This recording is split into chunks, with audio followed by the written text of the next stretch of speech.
Hi friends, నేను మీ Shivaram and welcome back. యాక్చువల్గా మన గోల్డెన్ మెడల్స్ మూలపాడు దగ్గర ప్రాజెక్టు గురించి ఐకానిక్ కేబుల్ బ్రిడ్జ్ దగ్గర ఏదైతే మనం ల్యాండ్ చేసుకున్నామో ఫేజ్ 1 సక్సెస్ఫుల్గా రన్ చేసాము. అలాగే దాంట్లో డెవలప్మెంట్స్ అన్ని ఇప్పుడు ప్రోగ్రెసివ్గా జరుగుతున్నాయి. ఆ ప్రోగ్రెస్ కూడా ఈ వీడియోలో మనం చూద్దాం.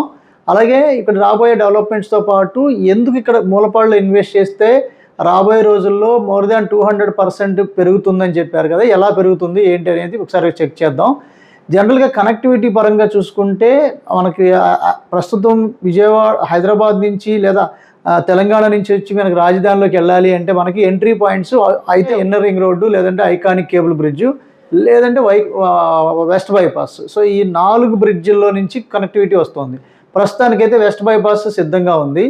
సో ఇక మిగతా 3 బ్రిడ్జ్లు చేయాల్సి ఉంది. సో మీరు చాలామంది అడగచ్చు, సో ఇది బ్రిడ్జ్లు ఎప్పుడు వేయాలి, ఎప్పటికి అంటే పూర్తి అవుతుంది, సో అది చెప్పలేము కాబట్టి సో ఇది కరెక్ట్ ఇన్వెస్ట్మెంట్ ఎలా అని చాలామంది వాళ్ళ డౌట్ వ్యక్తం చేస్తున్నారు. దాని గురించి కూడా కొంచెం విశ్లేషణ చేద్దాం. సో మన ఛానల్కి సబ్స్క్రైబ్ చేసుకునే ఎవరు ఉంటే సబ్స్క్రైబ్ చేసుకోండి. మనం చేసే రీసెర్చ్ అండ్ ఫిల్టర్ చేసే లొకేషన్స్ని ఎక్కడ ఇన్వెస్ట్ చేయాలి, ఎలా ఇన్వెస్ట్ చేయాలి, రాబోయే రోజుల్లో 2-2.5 సంవత్సరాలు మ్యాక్సిమం 3 ఇయర్స్లో మోర్ దాన్ 100% పెరిగేలాంటి లొకేషన్స్ని ఐడెంటిఫై చేయడంలో మన హిస్టారికల్ అంటే మీకు గడిచిన సంవత్సరాల్లో మనం చేసిన ఏదైతే రీసెర్చ్ ఉందో అదంతా ప్రూవెన్. గడిచిన అనేక సంవత్సరాల్లో మనం చేసిన రికమెండేషన్స్ అన్నీ మోర్ దాన్ 100%, 285% దాకా పెరిగిన సందర్భాలు మనం చూసాం. సో కాబట్టి ఇప్పుడు మనం ఈ ప్రాజెక్టుకు సంబంధించి ఎస్పెషల్లీ ఈ గోల్డెన్ మెడోస్ ఎందుకు మనం మూలపాడులో ఇన్వెస్ట్ చేయాలి, ఇది ఐకానిక్ కేబుల్ బ్రిడ్జ్ ఒకవేళ వేయకపోతే ఇది డిస్టెన్స్ ఎంత ఉంటుంది, ఒకవేళ వేస్తే డిస్టెన్స్ ఎంత ఉంటుంది, సో అది ఏ సెగ్మెంట్స్కి హై గ్రోత్ క్యారిడార్గా ఎలా మారబోతున్నాయి, ఎవ్రీథింగ్ మనం డిస్కస్ చేద్దాం. సో యాక్చువల్గా రాజధాని ప్రాంతంతో కంపేర్ చేయకుండా ఎగ్జిస్టింగ్ డెవలప్మెంట్లు ఒకసారి చెక్ చేద్దాం. అంటే ఇది విజయవాడ హైదరాబాద్ నేషనల్ హైవే. ఇది డిస్టెన్స్ మాత్రమే, అంటే మీకు దగ్గరగా డిస్టెన్స్ పరంగా చూసుకుంటే ఇది మీకు డైరెక్ట్గా మనకి ఇక్కడ ఒక 60 feet రోడ్డు ఉంది. జనరల్గా త్రిలోచనాపురం ఊళ్ళోకి వెళ్ళకముందే జనరల్గా ఇక్కడ ఈ 60 feet రోడ్డు దీని తినంగా ఉంది. ఇక్కడ 60 feet రోడ్డు ఉంది. ఇక్కడ కొండ పక్క నుంచి ఇలా 60 feet వచ్చి ఇలా 60 feet రోడ్డు ఉంది. ఇక్కడ మళ్ళీ మీకు 150 acresలో గోల్ఫ్ కోర్స్ ఉంది. So golf course already announce చేశారు ఇక్కడ మన స్పోర్ట్స్ అథారిటీ ఆఫ్ ఇండియాకి. అలాగే ఇది మీకు 80 feet రోడ్డు ఉంది. ఓల్డ్ మూలపాడు నుంచి 80 feet రోడ్డు, 2 స్టేడియంస్ ఉన్నాయి ఇక్కడ ఆల్రెడీ. ఈ 2 స్టేడియంస్ మీదుగా ఇక్కడ మూలపాడు ఇక్కడ స్టేడియం ఉంది. సో ఇక్కడ స్టేడియం ఉంది. రెండు క్రికెట్ గ్రౌండ్స్ ఉన్నాయి. ఇక్కడ 2 క్రికెట్ గ్రౌండ్స్ ఉన్నాయి. దీని పక్క నుంచి ముందుకు వెళ్తే ఇక్కడ బటర్ఫ్లై పార్క్ అని ఉంది. సో మీకు బటర్ఫ్లై పార్క్ 2500 ఎకరాల్లో భాగంగా ఇక్కడ మీకు బటర్ఫ్లై పార్క్ ఉంది. దీంట్లో ట్రెక్కింగ్ ఉంది, జిప్ లైన్ ఉంది, తర్వాత మన జంగిల్ సఫారీ ఏర్పాటు చేశారు. సో ఎవ్రీథింగ్ ఇక్కడ అంతా జరుగుతోంది. అయితే జనరల్గా ఏంటంటే గోల్ఫ్ కోర్స్కి రావడానికి ఈ 60 feet రోడ్ తీసుకొచ్చే క్రమంలో ఇది మనకు చాలా దగ్గర అయిపోవడం, అంటే మన లేఅవుట్ మొత్తం చుట్టూ ఒక పక్క 60 feet రోడ్ ఉంది, ఎగ్జిస్టింగ్ 60 feet రోడ్ ఉంది, అలాగే 80 feet రోడ్డు ఉంది. ఈ 2 రోడ్ల మధ్యలో ఇది 40 feetతో మన రోడ్ని జస్ట్ ఇది 350 meters డిస్టెన్స్లో ఈ ఎగ్జిస్టింగ్ 80 feet రోడ్డుకి, సో ఎగ్జిస్టింగ్ 80 feet రోడ్డుకి అలాగే ఈ 60 feet రోడ్డుకి మధ్యలో మనది లేఅవుట్ వచ్చేసరికి ఈ పార్ట్ మనకి ఫేజ్ 1 వచ్చేసరికి ఇది ఫేజ్ 1, ఈ పార్ట్ అంతా ఫేజ్ 1 వేసాం మనం. సో అలాగే ఇప్పుడు ఫేజ్ 2 వచ్చేసరికి దీనికి ఆల్రెడీ కనెక్ట్ అయ్యి ఇక్కడ దాకా ఇది ఫేజ్ 2 వచ్చింది. సో అలాగే ఇప్పుడు ఫేజ్ 2లోనే మీకు జనరల్ గమనిస్తే ఫేజ్ 2లోనే మనకి ఇంకా మొత్తం ఎక్స్టెంట్ వచ్చేసరికి ఈ ఫేజ్ 1 వచ్చేసరికి 7 ఎకరాల 63 సెంటు కంప్లీట్ అయిపోయింది ఇది. సో 7 ఎకరాల 63 సెంటు ఇది కంప్లీట్గా అయిపోయింది. మన ఏపీసీఆర్డీఏ అప్రూవల్ అంటే ఎల్పీ నెంబర్ వచ్చేసరికి 72/2025. సో అలాగే ఇది ఫేజ్ 2. దీంట్లో భాగంగా ఈ ఫేజ్ 2లో కూడా జనరల్గా ఏంటంటే ఒకటి మీకు డైరెక్ట్గా లేఅవుటే ఓపెన్ చేసి చూద్దాం. సో ఈ కన్ఫ్యూజన్ లేకుండా ఉంటుంది. జస్ట్ ఒకసారి లేఅవుట్ చెక్ చేసి మళ్ళీ బ్యాక్ వద్దాం. లేఅవుట్ ఏంటంటే మీకు ఫేజ్ 1 ఫేజ్ 2కి మీకు ఇదంతా ఎల్పీ నెంబరు వచ్చేసి దీంట్లో డెవలప్మెంట్స్ అన్నీ పెద్ద ఎత్తున జరుగుతున్నాయి. సో ఇదంతా ఆల్మోస్ట్ మీకు సిమెంట్ రోడ్లు, డ్రైనేజ్ సిస్టమ్, ఎవ్రీథింగ్ చెక్ చేద్దాం. ఇదే వీడియోలో మీకు చూపిస్తాను, అది కూడా యాక్టివ్ ప్రోగ్రెస్ కూడా. సో ఇది ఫేజ్ 1 కంప్లీట్గా ఇదంతా కంప్లీట్ చేసి ఇప్పుడు ఫేజ్ 2కి వస్తున్నాం. ఫేజ్ 2లో ఈ బ్లాకు ప్లస్ ఈ బ్లాక్ కలిపి ఒక 7 to 8 acres అనమాట. సో ఈ మళ్ళీ ఇటు పక్క ఒక 20 acres వస్తుంది. ఆల్మోస్ట్ ఒక 30 acres ఫేజ్ 2లో వచ్చినట్టే లెక్క. సో దాని తర్వాత ఇంకా ఎక్స్పాన్షన్కి వెళ్ళిపోతున్నాం. మోర్ దెన్ 40 acres దాకా ఇక్కడ ఈ పాతది ప్లస్ ఇప్పుడు కొత్తగా చేయబోతున్నది జరుగుతుంది. అందులో భాగంగా మంచి అంటే డైరెక్షన్స్ కూడా ఈస్ట్ టు వెస్ట్ ఫేసింగ్స్తోనే వచ్చాయి. సో ఇది కూడా మీకు వేకెంట్ పరంగా చూస్తే మీకు ఎవరైతే ఇంట్రెస్ట్ ఉందో ఇక్కడ ఇన్వెస్ట్ చేయదలుచుకున్న వాళ్ళకి నేను అది వేకెంట్ లిస్ట్ కూడా మీకు షేర్ చేసుకోవడం జరుగుతుంది. అయితే దీంట్లో ప్రస్తుతానికి ఇక్కడ జరుగుతున్న డెవలప్మెంట్స్ ఒకసారి చెక్ చేద్దాం. డెవలప్మెంట్ పరంగా చూసుకుంటే దీంట్లో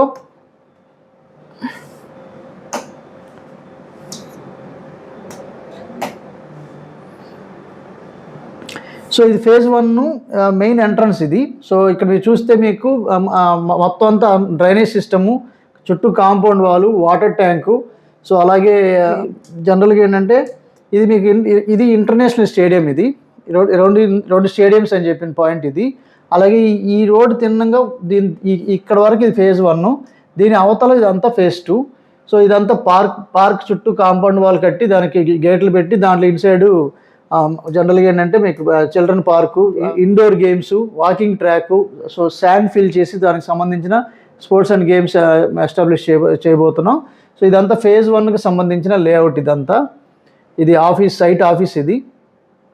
అలాగే ఇది మీకు 80 feet రోడ్ అనేది ఇప్పుడు ఈ కొండ కానుకుని ఈ స్టేడియంస్కి అవతల నుంచి ఒక 80 feet రోడ్డు తిన్నగా బటర్ఫ్లై పార్క్కి ఉంది. సో ఇది మీకు డ్రైనేజ్ సిస్టమ్ కానీ పైప్ లైనింగ్ కానీ, సో మీకు గమనిస్తే ఎంత హైట్ వస్తుందో రోడ్డు మీకు అర్థం అవుద్ది. ఇది వాటర్ ట్యాంకు. సో ఇది స్పెసిఫిక్గా ఇదంతా పార్క్ అనమాట. సో అలాగే ఇదంతా ఇది 40 feet రోడ్ అనమాట, ఈ స్టోన్ నుంచి మళ్ళీ ఆ స్టోన్ వరకు. సో ఇదంతా జనరల్గా ఏంటంటే ఫేజ్ 1 డెవలప్మెంట్స్ చాలా పటిష్టంగా డెవలప్మెంట్స్ కూడా చాలా స్టాండర్డ్గా క్వాలిటీగా మెయింటైన్ డెవలప్ చేసుకుంటూ వస్తున్నాం. ఇందులో భాగంగా ఫేజ్ 1లో కంప్లీట్ సోల్డ్ అవుట్ అనమాట. ఆల్ రిజిస్ట్రేషన్స్ కూడా ఆల్మోస్ట్ కంప్లీట్ అయిపోయినాయి. 1-2 ప్లాట్లు లోన్ పెండింగ్ ఉన్నాయి తప్ప ఆల్మోస్ట్ కంప్లీట్గా రిజిస్ట్రేషన్స్ కూడా అయిపోయాయి. సో మీకు పోతే ఫేజ్ 2లో వచ్చేసరికి ఇప్పుడు బుకింగ్స్ జరుగుతున్నాయి. సో ప్రస్తుత ప్రైసెస్ పరంగా కూడా చాలా అంటే అట్రాక్టివ్గా, ఎందుకంటే మీకు జనరల్గా రాజధానికి దీన్ని కంపేర్ చేసుకుంటే ఒకవేళ ఐకానిక్ కేబుల్ బ్రిడ్జ్ కనెక్ట్ అయితే ఆల్మోస్ట్ మీకు 6.7 kilometers ఇది రాజధానికి కనెక్ట్ అవుతుంది. 6.7 అంటే మీకు రాయపూడి జంక్షన్ నుంచి విజయవాడ హైదరాబాద్ హైవేకి 5.22 kilometers బ్రిడ్జ్ ఇంక్లూడింగ్ నదిలో డిస్టెన్స్ కూడా కలిపి, అక్కడి నుంచి 1.335 అంటే 1350 మీటర్లు మనకి హైవేకి ఉంది. సో ఇది మొత్తం కలుపుకుంటే 6.570 అంటే 7 kilometers వేసుకోండి. 7 kilometers డిస్టెన్స్లో ఇది మనకి రాజధాని మన రాయపూడి జంక్షన్ కనెక్ట్ అవుతుంది. అయితే రాయపూడి జంక్షన్కి కూడా మీకు జనరల్గా మీకు ఎలాగంటే అది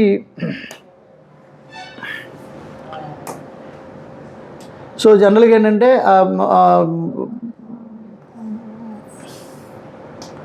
సో ఇది మీకు మన యాక్చువల్గా లేఅవుట్ పొజిషన్ ఇది. ఇక్కడ నుంచి ఈ పార్ట్ అంతా మనకి ఇది ఫేజ్ 1 ఫేజ్ 2 కలిపి ఇక్కడ జనరల్గా మీకు రాజధానికి కనెక్ట్ చేసుకోవాలనుకుంటే మామూలుగా ఇక్కడ హైదరాబాద్ నుంచి వచ్చేది ప్రస్తుతం అయితే మీకు విజయవాడ వెళ్ళిపోయి ఇక్కడ మన ఇబ్రహీంపట్నం దాటిన తర్వాత ఇక్కడ గుంటుపల్లి దగ్గర ఏదైతే మనకు వెస్ట్ బైపాస్ వెళ్ళిందో, సో ఇక్కడ ఏదైతే మనకి వెళ్ళిందో ఇక్కడ దాకా వెళ్ళాల్సి వస్తుంది కదా. సో జనరల్గా ఏంటంటే ఈ బ్రిడ్జ్ వెస్ట్ బైపాస్ బ్రిడ్జ్కి వెళ్ళి కనెక్ట్ చేయాల్సి వస్తుంది. సో ఇక్కడ నుంచి చూసుకుందాం అనుకున్నా కూడా ఈ డిస్టెన్స్ పరంగా చూసుకుంటే ఇది 15 kilometers ఇక్కడికి వచ్చి మళ్ళీ ఇటు వెనక్కి వెళ్ళాల్సి వస్తుంది. అంటే ఈ డిస్టెన్స్ ఇక్కడ ఒక 9 నుంచి 10 కిలోమీటర్ల డిస్టెన్స్ ఉంది. అక్కడి నుంచి ఇటు మీరు రాజధానికి కనెక్ట్ చేసుకుంటే నదిలో ఒక 3.5 కిలోమీటర్లు ఉన్నాయి. సో అంటే దాని అర్థం ఒక 15 నుంచి 18 కిలోమీటర్ల డిస్టెన్స్లో ఇది మనకి రాజధాని కనెక్ట్ అవుతుంది. లేదు ఈ వెస్ట్ బైపాస్ కూడా లేదు అనుకుంటే మనం విజయవాడ నుంచి 38 కిలోమీటర్లు తిరిగి రావాల్సి వస్తుంది. సో ఆ సిచ్యుయేషన్లో మనకి ఏదైతే ఇక్కడ మనకి ఐకానిక్ కేబుల్ బ్రిడ్జ్ మన ఈ మూలపాడు కీలేశపురం మధ్యలో వస్తుందో దానివల్ల మీకు డైరెక్ట్గా మూలపాడు కీలేశపురం, ఇది కీలేశపురం ఇది మూలపాడు మధ్యలో ఇక్కడ మెర్జ్ అవ్వడం వల్ల ఇది మనకు డైరెక్ట్గా మళ్ళీ కోర్ క్యాపిటల్లో రాయపూడి జంక్షన్కి వస్తుంది N13 road. So N13 road ఏదైతే మనకు బోరుపాలెం అబ్రాజ్పాలెం మీదుగా వస్తుందో ఇది మనకు నదిలో నుంచి కేవలం ఇది 5.2 కిలోమీటర్స్లో మనకి ఈ పాయింట్ కనెక్ట్ అవుతుందంటే సో దాని అర్థం మనకి జస్ట్ అండర్ 7 కిలోమీటర్స్ డిస్టెన్స్లో మనకు ఇంక్లూడింగ్ మన లేఅవుట్ పాయింట్లోకి వచ్చేస్తుంది. అంటే దాని అర్థం ఏంటంటే అప్పుడు మీకు ఇది 38 కిలోమీటర్లు తిరిగి వచ్చే సిచ్యుయేషన్ని ఈ 7 కిలోమీటర్స్కి తగ్గించేయడం వల్ల ఇంత డిమాండ్ క్రియేట్ అవుతుంది. ఇంకా రేపొద్దున ఈ ఐకానిక్ కేబుల్ బ్రిడ్జ్ వర్క్ చేయడం కనుక స్టార్ట్ అయితే సో చాలా స్పెక్యులేటివ్ ప్రైసెస్ రావడానికి అవకాశం ఉంటుంది. సో ఇప్పుడు ఇంకొక విషయం ఏంటంటే ఈ బ్రిడ్జ్కి ఏదైతే ఈ బ్రిడ్జ్ ఉందో ఏదైతే మీకు ఇక్కడ బ్రిడ్జ్ ఉందో ఆ బ్రిడ్జ్కి అటు ఇటు కూడా చాలా అద్భుతమైన డెవలప్మెంట్స్. ఎగ్జాంపుల్కి ఇది N13 రోడ్ అనుకుంటే దీనికి ఇటు పక్కన క్వాంటమ్ వ్యాలీ లాంచ్ చేశారు ఆల్రెడీ. సో క్వాంటమ్ వ్యాలీ శంకుస్థాపన చేసి పనులు జరుగుతున్నాయి. టెంపరీగా SRMలో ఇన్కార్పొరేట్ చేశారు రీసెంట్గా. అలాగే ఈ బ్రిడ్జికి ఏదైతే మీకు ఇక్కడ లెఫ్ట్ సైడ్ క్వాంటమ్ వ్యాలీ, దానికి ఈ బ్రిడ్జ్కి అటాచ్డ్గా ఉన్న లొకేషన్ అంతా sports city. So sports city, అలాగే దీనికి ఇటు రైట్ సైడ్ ఉన్నదంతా టూరిజం సిటీ నడుస్తుంది. Tourism city. అలాగే ఇది నదీ పరివాహక ప్రాంతాలంతా ఈ ఎకో ఫ్రెండ్లీ ప్రాజెక్ట్స్ అంటే మీకు జనరల్గా హోటల్ మేనేజ్మెంట్కి సంబంధించి కొంచెం హై ఎండ్ హోటల్స్కి ల్యాండ్స్ అలొకేషన్ జరుగుతుంది. అంటే ఈ ప్రాంతంలో ఆల్ ఫైనాన్షియల్ అంటే మీకు బ్యాంకింగ్ సెక్టర్స్కి ఒక 28 రకాల ఫైనాన్షియల్ బ్యాంక్స్కి ల్యాండ్స్ ఇచ్చారు. అలాగే స్పోర్ట్స్ సిటీకి మన స్పోర్ట్స్ అకాడమీస్కి ల్యాండ్స్ ఇచ్చారు. అలాగే టూరిజంలో కూడా హై ఎండ్ హోటల్స్కి ల్యాండ్స్ ఇచ్చారు. అంటే దాని అర్థం ఏంటంటే మీకు 60,000, 70,000, 80,000 పెట్టి మీరు కొనుక్కుందాం అనుకున్నా అక్కడ రీటైల్ పూలింగ్ ప్లాట్లు కానీ అమ్మే ప్లాట్లు కానీ లేవు.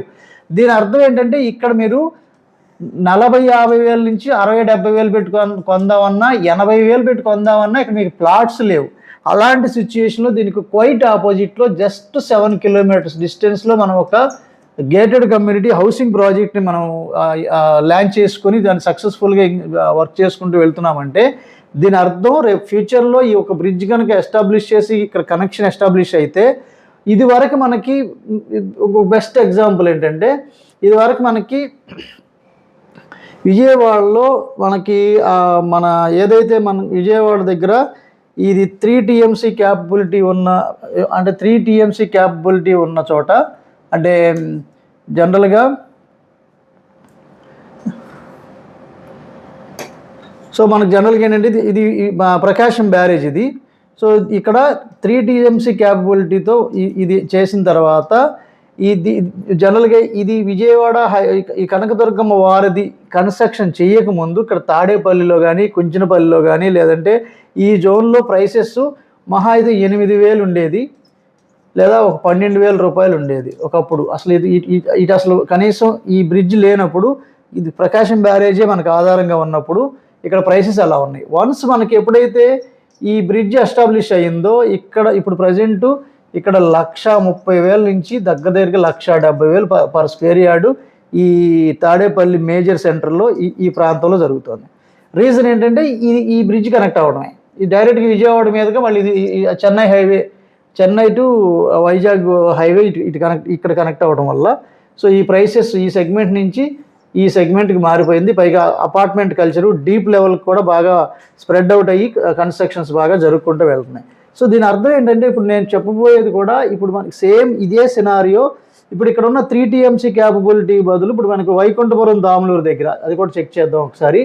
వైకుంఠపురం దాములూరు దగ్గర ఇప్పుడు మనకి ఐఆర్ఆర్ ప్లాన్ చేస్తున్నారు. రీజన్ ఏంటంటే రాజధాని అవసరాల కోసం వాటర్ తీసుకెళ్ళటం ఒక పద్ధతి, ఒక అవసరం అయితే, రెండోది ఎలాగూ water storage dam come bridge construction చేస్తున్న సందర్భంలో అమరావతిలో వైకుంఠపురం, సో ఈ వైకుంఠపురం నుంచి దాములూరు మీదుగా ఇక్కడ ఇన్నర్ రింగ్ రోడ్ అనేది ఇలా మనకి ఇలా వెళ్తూ కేతనకొండ మీదుగా ఇలా వెళ్తుంది. త్రిలోచనాపురం అంటే మనకి ఏదైతే ఇక్కడ ప్రాజెక్ట్ ఉందో ఈ ప్రాజెక్ట్కి అండర్ 1 కిలోమీటర్ డిస్టెన్స్లో వెళ్తుంది. సో దాని అర్థం ఏంటంటే మనకి ఐఆర్ఆర్లోకి ఇన్సైడ్ వస్తున్నాం, ఓఆర్ఆర్కి ఇన్సైడ్ వస్తున్నాం, ఐకానిక్ కేబుల్ బ్రిడ్జ్కి ఆపోజిట్లో జస్ట్ ఆపోజిట్లో ఉంటున్నాం.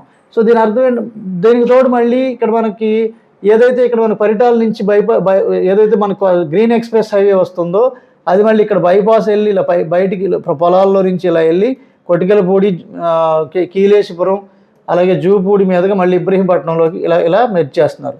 సో అంటే దీని అర్థం ఏంటంటే లాట్ ఆఫ్ కనెక్టివిటీస్ రాబోతున్నాయి. సో ఇవన్నీ దీంతో పాటు మళ్ళీ మన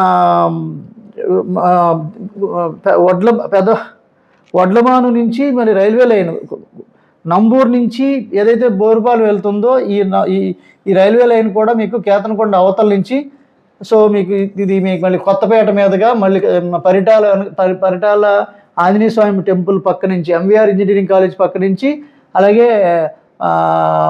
మనకి ఏదైతే ఈ పరిటాల గొట్టిముక్కల మీదుగా రైల్వే లైన్ వెళ్తుందో, సో అంటే ఇక్కడ లాట్ ఆఫ్ కనెక్టివిటీస్ బాగా పెరిగాయి. సో కనెక్టివిటీస్ ఇంత బాగా పెరిగిన సిచ్యుయేషన్లో ఈ జోన్ మొత్తం మీద మీరు ఎలా చూసుకున్నా, మళ్ళీ ఇక్కడ ఇంజనీరింగ్ కాలేజెస్ కూడా జనరల్గా మీకు ఇబ్రహీంపట్నం దగ్గర నుంచి చూసుకుంటే ఇక్కడ మన జూపూడిలో మనకి జనరల్గా నిమ్రా ఇంజనీరింగ్ కాలేజ్, అలాగే నిమ్రా మెడికల్ కాలేజ్ ఉంది, అలాగే పక్కన కేతనకొండలో ఆర్కే ఇంజనీరింగ్ కాలేజ్ ఉంది, అలాగే స్వామినారాయణ ఇంటర్నేషనల్ స్కూల్ ఉంది, అలాగే కొద్దిగా ముందుకెళ్తే కేతనకొండ దాటి లెఫ్ట్కి వెళ్తే ఎంవీఆర్ ఇంజనీరింగ్ కాలేజ్ ఉంది, కొంచెం ముందుకెళ్తే లెఫ్ట్ సైడ్లో అమృత్సాయి ఇంజనీరింగ్ కాలేజ్ ఉంది, తర్వాత పేరకలపాడు జంక్షన్ దగ్గర కంచిచర్ల దాటంగానే మళ్ళీ ఎంఐసి మిక్ ఇంజనీరింగ్ కాలేజ్ ఉంది. సో ఆల్ ఎడ్యుకేషనల్ ఇన్స్టిట్యూషన్స్ చాలా రాబోతున్నాయి ఇంకా. సో ఇండస్ట్రీస్ పరంగా చూసుకుంటే మన Reliance bio energy plant incorporate చేశారు కేతనకొండలో. సో అలాగే ఇప్పుడు ఇదివరకు సిచ్యువేషన్కి ఇప్పుడు సిచ్యువేషన్కి మీరు ఒకసారి ఈ జోన్ ఇబ్రహీంపట్నం కంచికిచర్ల జోన్ మీరు ఒకసారి గమనిస్తే, మీరు బందర్ రోడ్డు కానివ్వండి, బందర్ రోడ్డు లేదా విజయవాడ గన్నవరం రోడ్డు, లేదంటే విజయవాడ గుంటూరు వెళ్ళే రోడ్డు, మొత్తం 3 రోడ్లు బాగా భారీగా రేట్లు పెరిగాయి. సో ఇక పెరగంది అందరూ పట్టించుకుంది ఏదన్నా ఉంది అంటే అది విజయవాడ హైదరాబాదు హైవేనే. ఎందుకంటే అంతకుముందు ఇక్కడ ఇన్ని బ్రిడ్జెస్ ప్రపోజ్ చేసి ఏమీ వేయకపోవడం, లేదా అసలు 3 క్యాపిటల్స్ అంటున్నప్పుడు ఇక్కడ అసలు రాజధాని లేదు అన్నప్పుడు ఈ మిగతా 3 సెగ్మెంట్స్ మీద అందరూ ఆల్మోస్ట్ మార్కెట్లో ఉన్న ఆల్ రియల్టర్స్ లేదా డెవలపర్స్ ఎవరైతే ఉన్నారో అంతా బందర్ రోడ్ మీద, అలాగే 80 to 90% of the general public కూడా బందర్ రోడ్ మీద కానీ, లేదా విజయవాడ గుంటూరు రోడ్ మీద కానీ, లేదా ఇటు విజయవాడ ఏలూరు రోడ్డు కానీ ఎక్కువ ఇన్వెస్ట్మెంట్ ఆప్షన్స్ కన్సిడర్ చేశారు. కానీ ఇప్పుడు మోర్ దెన్ 100% 200% ఈ అప్రిసియేషన్స్ ఈ 3 ఏరియాస్లో వచ్చాయి. కానీ ఈ రోడ్డుని వదిలేశారు, విజయవాడ హైదరాబాద్ హైవేని. సో ఇప్పుడు ఇక్కడ 4 బ్రిడ్జిల్లో ఒక బ్రిడ్జ్ ఆల్రెడీ వచ్చేసింది, ఇంకా మిగతా 3 బ్రిడ్జిల్లో ఇప్పుడు ల్యాండ్ అక్విజిషన్ జరుగుతుంది. రాజధానిలో కూడా వేగవంతంగా అన్ని ఆల్ టుగెదర్ గ్రో అవుతున్న సిచ్యువేషన్ మనకు కనిపిస్తుంది. డే అండ్ నైట్ 3 షిఫ్ట్స్, కొన్ని కంపెనీస్ అయితే 3 షిఫ్ట్స్ చేస్తున్నాయి, కొన్ని కంపెనీస్ 2 షిఫ్ట్స్ చేస్తున్నాయి. డే అండ్ నైట్ వర్క్స్ చాలా వేగవంతంగా చేస్తున్నాయి. ఆ రాజధాని వర్క్స్ సంబంధించి నా వాట్సాప్ స్టేటస్లో ఎప్పటికప్పుడు అప్డేట్స్ పెడుతున్నాను. ఆల్రెడీ డెడికేటెడ్గా చేస్తున్న కంపెనీస్ కొంతమంది యూట్యూబర్స్ మీకు డెవలప్మెంట్స్ ఎప్పుడు అప్డేట్ చేస్తూనే ఉన్నారు, మీరు గమనించవచ్చు. సో నేనేమంటానంటే ఈ ప్రాజెక్ట్లో ఇక్కడ ఇన్వెస్ట్ చేసుకోవడం వల్ల మనం కేవలం 7 కిలోమీటర్స్లో రాజధానికి అందుబాటులో ఉంటూ మనకు ఈ రోజున మనకు జనరల్గా ఏంటంటే మ్యాక్సిమం మనకి గజం వచ్చేసరికి 16,000 నుంచి, అంటే west facing 16,000, east facing 17,000, north east corner 18,000 ప్రైసెస్కి ఇప్పుడు అందుబాటులో ఉన్నాయి. రాబోయే రోజుల్లో ఇదే ప్రైసెస్ సెగ్మెంట్స్ దగ్గరగా 40,000 to 50,000 రూపీస్కి పెరగడానికి అత్యద్భుతమైన స్కోప్ ఉన్న హయ్యర్ రిటర్న్స్ అంటే మోర్ దాన్ దిస్ ప్రైస్ కూడా పాసిబుల్ ఉన్న లొకేషన్ అనమాట. సో అది మీరు పర్సనల్గా విజిట్ చేస్తే ఇప్పుడు ప్రజెంట్ ఉన్న సిచ్యువేషను అంతకుముందు ఎలా ఉంది, ఇప్పుడు ఎలా ఉంది, రాబోయే రోజుల్లో ఇంక ఎలా ఉండబోతుందో మీకు ఒక ప్రాస్పెక్ట్స్ అనేది మీకు అర్థమవుద్ది. సో కాబట్టి సైట్ విజిట్ చేయడానికి కానీ లేదా ఇన్వెస్ట్ చేసుకోవడానికి కానీ అవైలబిలిటీ ప్లాట్ గురించి కానీ దీంట్లో అమ్యూనిటీస్ గురించి కానీ వాట్ ఎవర్ ఇన్ఫర్మేషన్ మీకు ఏది కావాలనుకున్నా కూడా మన స్క్రీన్లో ఉన్న వాట్సాప్ నంబర్కి జనరల్గా ఏంటంటే మన వాట్సాప్లో ఎప్పటికప్పుడు మన డెవలప్మెంట్స్ అప్డేట్ చేస్తూ ఉన్నాం. సో ఈ వాట్సాప్ నంబర్కి 7416644667 ఈ నంబర్కి కాంటాక్ట్ చేస్తే మీకు కంప్లీట్ ఇంటరాక్షన్ చేసుకుని మీ క్యాష్ ఫ్లోని బట్టి అంటే మీ టోటల్ ఇన్కమ్ లేదా టోటల్ ఎక్స్పెండిచర్ మైనస్ చేసి ప్రజెంట్ కమిట్మెంట్స్ ఫ్యూచర్ కమిట్మెంట్స్ని దృష్టిలో పెట్టుకుని సేవింగ్స్ని దృష్టిలో పెట్టుకుని మనం ఎంత ఇన్వెస్ట్ చేయాలి, ఎలా ఇన్వెస్ట్ చేయాలి, దాన్ని బట్టి ఎంత ఇన్వెస్ట్ చేస్తే అది మీకు ఆర్థికంగా అంటే ఎలాంటి ప్రాపర్టీలు ఇన్వెస్ట్ చేస్తే అది మీకు ఆర్థికంగా ఎన్హాన్స్ చేస్తుంది, ఎలాంటి ప్రాపర్టీలు ఇన్వెస్ట్ చేస్తే అది మీకు భారంగా మారుతుందో అనలైజ్ చేసుకొని రైట్ ప్రాపర్టీలో రైట్ టైంలో రైట్ ప్రైస్లో రైట్ లొకేషన్లో ఇన్వెస్ట్ చేస్తే మనకు రైట్ రిటర్న్స్ రావడానికి అత్యద్భుతమైన అవకాశం ఉంటుంది. సో దీనికోసం మనం చేస్తున్న ఫిల్టర్స్ అన్నీ రీసెర్చ్ అన్నీ ఉపయోగిస్తున్నాం కాబట్టి మన ఛానల్కి సబ్స్క్రైబ్ చేసుకుని డిఫరెంట్ కైండ్ ఆఫ్ స్ట్రాటజీస్ మన వెల్త్ క్రియేషన్ ప్లేలిస్ట్లో మనం పొందుపరచడం జరిగింది కాబట్టి అలాగే కొన్ని చెక్ లిస్టులు కూడా ఉన్నాయి. 5 పాయింట్ చెక్ లిస్టు, అలాగే హై ఫీజిబుల్ లొకేషన్స్ని ఎలా ఐడెంటిఫై చేయాలి, అలాగే ఇన్వెస్ట్ చేయబోయే ముందు రీసేల్ వాల్యూని ఎలా ఫిల్టర్ చేసుకోవాలి, అలాగే బై జోన్లో ఎలా ఎందుకు ఇన్వెస్ట్ చేయాలి, అలాగే మనం ట్రూ వాల్యూలో ఎందుకు ఇన్వెస్ట్ చేసుకోవాలి. సో ఇవన్నీ మనం డిస్కస్ చేసుకుని మన ఇన్వెస్ట్మెంట్ జర్నీని స్టార్ట్ చేసి సో హ్యూజ్ కార్పస్ని నెట్వర్త్ని అక్వైర్ చేసుకుని తద్వారా మనం మల్టిపుల్ పర్మనెంట్ ప్యాసివ్ ఇన్కమ్స్ని ఎస్టాబ్లిష్ చేసుకునే ప్రయత్నం చేద్దాం. సో ఇంకా ఫర్దర్గా ఎలాంటి ఇన్ఫర్మేషన్ కావాలనుకున్నా వాట్సాప్ నంబర్తో మరి టచ్లోకి వస్తే మీకు ఎలా ఏంటి అనేది ఎవ్రీథింగ్ మనం డిస్కస్ చేసుకుని మన ఇన్వెస్ట్మెంట్ జర్నీ స్టార్ట్ చేయొచ్చు. Okay friends, with this I'm concluding. నేను మనందరం సంతోషంగా, ఆనందంగా, సమృద్ధిగా, సౌకర్యవంతంగా, ఆరోగ్యవంతంగా జీవిస్తూ ఆర్థికంగా, ఆధ్యాత్మికంగా ఉన్నతిని సాధించాలని కోరుకునే మీ శివరాం. నమస్తే, థ్యాంక్స్ ఫర్ వాచింగ్.